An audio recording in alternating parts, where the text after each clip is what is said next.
Wait, see, now it's different. Now I lost the flow. Weekend, Grand Hancock, featuring Randall Carlson, George Howard, Alan West, Randall! Pantheon of Sacred Sites by Martin Gray. With a forward by Graham. It's quite the lineup of people at this event. I'm not really present conceptually, and my name won't be out about the picture, so it's just something people are getting to look through the windows themselves, which is fine for me. Regarding the two individuals that are, the two primary individuals that are speaking, I've read about Randall Carlson. I don't know of him. I've never met him. I've not seen him. I know Graham.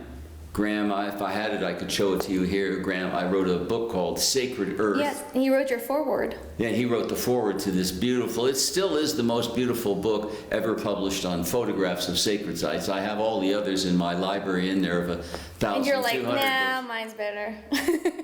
Well, I like looking at the others, and the others will almost always have really good pictures. Because mostly the others were put together by editors who used photo editors who gathered from photo agencies the best pictures of these sites. But they'll be by 10, 15, 20, 30, 40, 50, 100 different photographers. My book, only not one photographer, just me. And in many cases, my picture happens to be the most beautiful of these places. But back to Graham. So Graham wrote the foreword for this book of mine. Graham, I know pilgrimage and sacred sites. Graham has on the antiquities, Graham knows this stuff as well as anybody I know, because he's also very aware of all the other people, which is like Randall. Randall's sort of a new kid on the block. Graham is the grandfather. Grandfather Graham, that's good with grander. Graham is a grandfather of this material. He really knows his stuff about Bolivia and Egypt, all of it. So, and he's a very, very fine presenter, and he's so aristocratic, and he's noble, and he's very polite, and he's good looking, and he's charming, and he's pleasant, and Graham is just really, he's splendid to be around. Mm-hmm. So I think anybody that came to this, they get to see a really, we don't have it so much in America. There's an innate, a beautiful level of, he's so pleasing, so diplomatic. Graham is very, very nice that way, and he's a scholar of a very, very high note, and he knows a lot. My gosh, the guy knows. I'm sometimes, wow, this guy knows so much. So people should come. I'm here. I'm going to be here.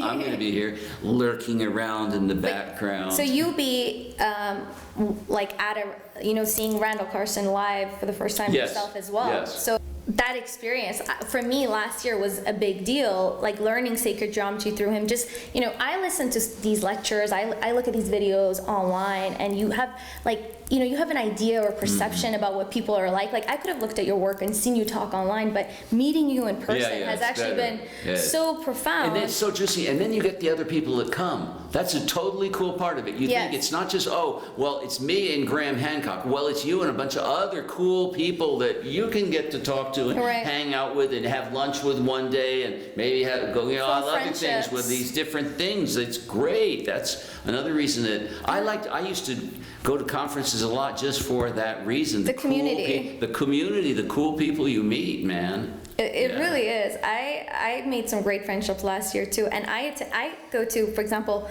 for me to talk about ancient civilizations amongst my peer group, I don't really get that, right? Yeah. I mean, you can't really, it's to some extent. And then I would go to these conferences or workshops to find like-minded people, because I have questions. I want to ask questions. I want to learn from you, and I want to learn from others looking into the same thing. You were saying about forming friendships and bonds at these events and conferences that you like going to. You like going to very niche events, I feel.